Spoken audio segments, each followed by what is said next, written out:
Bonjour. Alors, pour cette capsule-ci, on va voir le quatrième et dernier cas particulier qu'on peut rencontrer dans un problème d'optimisation et quand on rencontre ce cas particulier-là, comment on le gère. Alors, pour l'aborder, je suis dans vos problèmes de révision à la fin de votre chapitre et ce numéro-là parle de mode. Alors, je vous demande de vous y rendre. On va faire ce numéro-là pour illustrer, pour expliquer le dernier cas particulier qu'on peut rencontrer en optimisation. Par la suite, je reviendrai dans les notes plus tôt, dans votre cahier, et puis j'irai faire la page théorique. J'irai vous la présenter pour qu'on se fasse un petit wrap-up de tout ça. Alors, Maude est propriétaire d'une pension pour chiens et chats. Différentes contraintes limitent le nombre d'animaux qu'elle peut héberger chaque jour. Le polygone de contrainte PQRS ci-dessous est associé à cette situation. Alors, il y a déjà un travail qui a été fait par nous, par le problème direct. Alors, on a déjà le polygone de contrainte qui illustre, oui, les différentes contraintes que la dame a à rencontrer dans son chenil. Donc, le X, c'est le nombre de chiens. C'est ce que j'ai ici comme variable.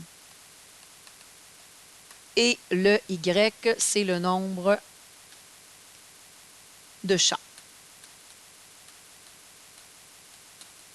Parfait. Alors, j'ai déjà le polygone de contrainte de tracé et on nous dit ceci.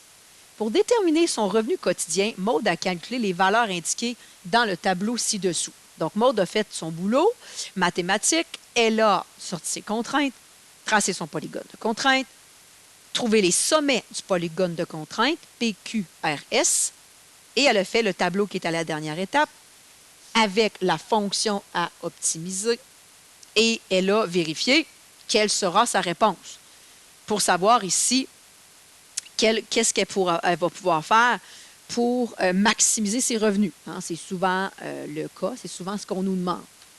Il est indiqué ici, donc la question c'est lequel des couples ci-dessous permet de maximiser les revenus de Maude. Donc, on veut avoir le plus d'argent possible. Donc, jusque-là, ça va bien. Fait qu'ici, la fonction optimisée, c'est 20x plus 10y. Fait qu'on en comprend qu'elle fait 20 $ par chien qu'elle garde en pension et 10 $ par chat qu'elle garde en pension. Donc, elle a fait son boulot, contrainte, polygone de contrainte, les sommets, elle les a sortis.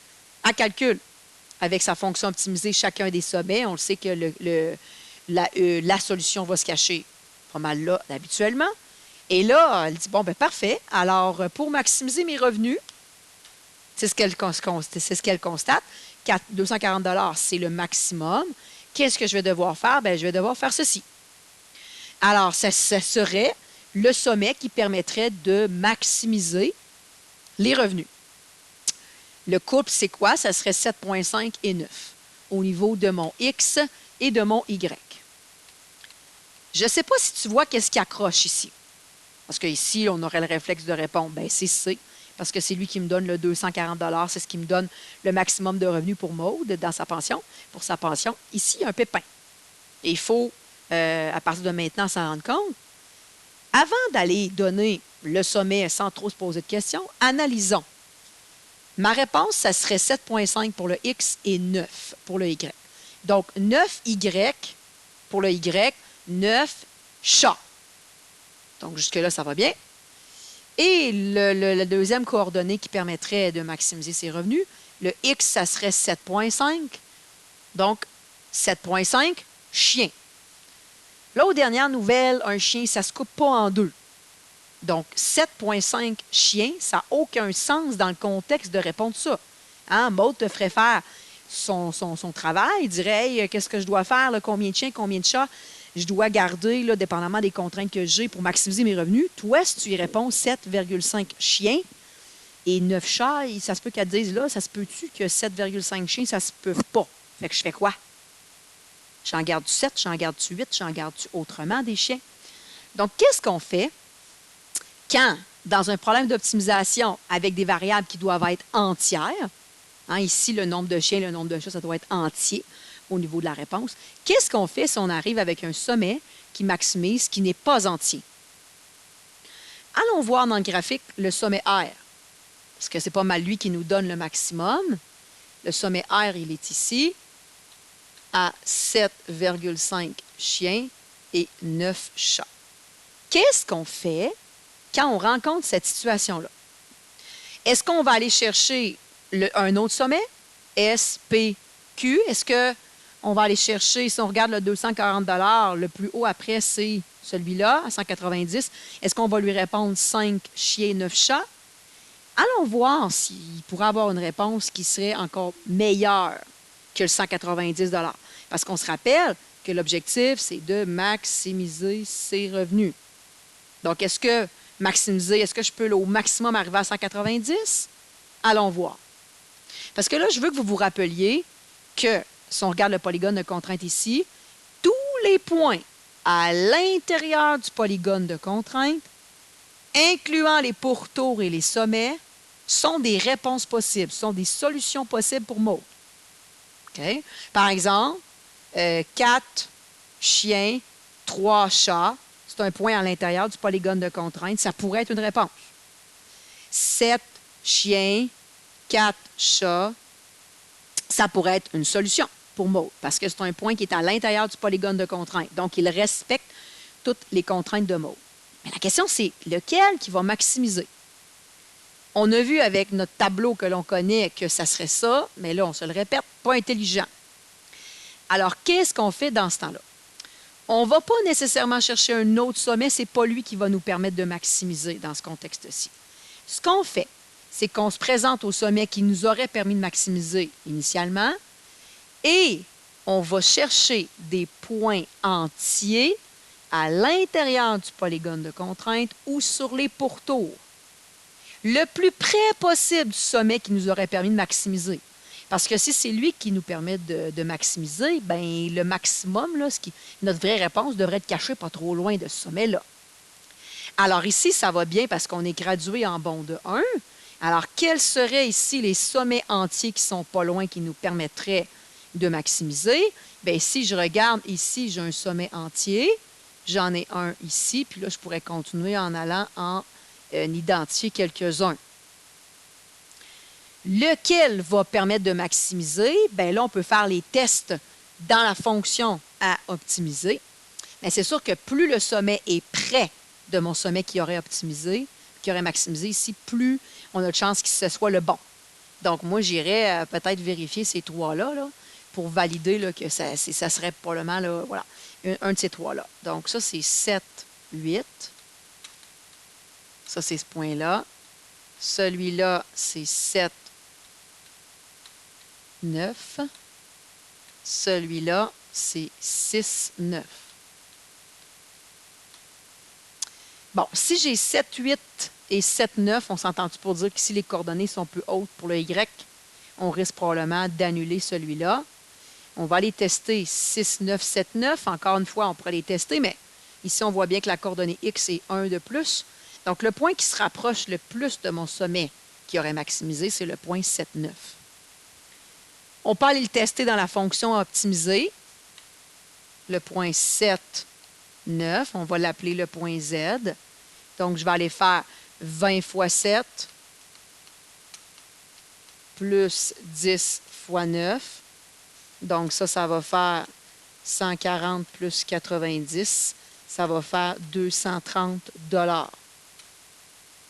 Pas loin de mon 240, right? Donc, ici, ce qui permettrait de maximiser la situation, ça serait 7 chiens, 9 chats. Donc, ma réponse, c'est ceci, c'est la réponse B.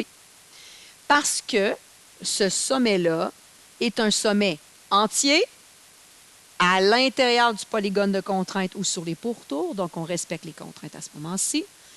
Et le sommet est entier, donc est beaucoup plus intelligent dans ma réponse pour Maud. Donc, si je résume, okay, je vais retourner dans les notes de cours complétées un petit peu plus tôt pour que je puisse juste faire, comme je disais tantôt, un petit wrap-up de la situation. Donc, je vais revenir dans les notes de cours complétées. Je vous invite à faire de même. Je vais aller revoir mes cas particuliers.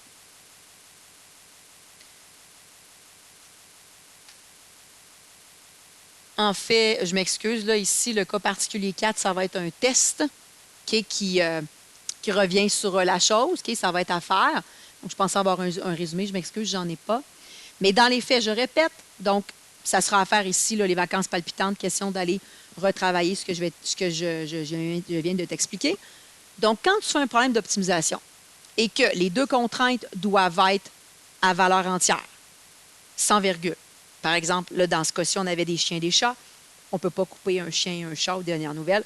Donc, ma réponse doit être entière. Si jamais tu fais ton polygone de contrainte et que tu arrives à un sommet qui maximise ou minimise, mais un sommet qui n'est pas entier, réponds pas ça, ça n'a aucun sens dans le contexte. Qu'est-ce qu'on fait? On va chercher des points entiers à l'intérieur du polygone de contrainte ou sur les pourtours. Donc, des points qui sont dedans ou sur les pourtours, comme je te dis, du polygone de contrainte, des points qui sont le plus près possible du sommet que tu avais, qui te permet d'optimiser, qui permettait de maximiser ou minimiser. Un sommet le plus près possible. Et normalement, pas trop loin, à l'intérieur ou sur les pourtours, là, près du sommet que tu avais choisi initialement, ça va te donner la réponse qui va être la meilleure. Attention à une chose. Okay, je reviens, là, je vais revenir à notre problème de chat, de chien, ici. Attention à une chose. Là, ça allait bien, hein, parce que c'était gradué, là. Hein? Fait qu'on était capable de voir les points entiers pas trop loin. Ça venait à l'intersection des petits carrés. Mais toi, quand tu vas faire ton polygone de contrainte, ça se peut que tu ne sois pas bien gradué par bond de 1. Hein? Donc, fais juste attention que le sommet que tu vas prendre ou que tu vas tester, qui va être près de ton sommet qui aurait été ta réponse, fais juste attention qu'il ne soit pas à l'extérieur du polygone de contrainte. Par exemple, j'avais pris ce point-là, le point rose. Ce point-là, c'est 8, 9. Donc, 8 chiens, 9 chats. Ce n'est pas un point à prendre, hein? Parce que ce point-là, il est à l'extérieur du polygone de contrainte. Donc, ce n'est pas une solution possible, ça ne respecte pas toutes les contraintes. Donc, fais bien attention quand tu vas tester tes points, tu t'assures que le point près du sommet qui t'aurait donné la réponse soit à l'intérieur ou sur les pourtours, mais pas à l'extérieur. Parce que si tu me réponds un sommet à l'extérieur du polygone de contrainte, tu me réponds une réponse qui n'est pas possible dans le contexte parce que ça ne respecte pas toutes les contraintes. Donc, fais attention à ça. Ce que tu vas avoir à faire, c'est ce que la page que je viens de te montrer, je ne m'abuse, qui est l'exercice des vacances palpitantes. Dans le cas particulier 4, plutôt dans tes notes de cours. Fais attention, écris pas trop gros parce que ta page va être chargée. Tu vas rencontrer, sans surprise, ce cas particulier-là. Ça va être à toi d'essayer de le gérer rendu là, à savoir, il faut que je donne une réponse entière, comment je m'y prends. Fait qu'au besoin, tu réécoutes cette vidéo-là pour t'aider, pour gérer ce cas particulier-là. Quand tu as un sommet qui n'est pas entier, qui te permettrait de maximiser ou minimiser, alors que le contexte demande une réponse entière. Donc, tu le réécouteras au besoin. Lâche pas et bon travail.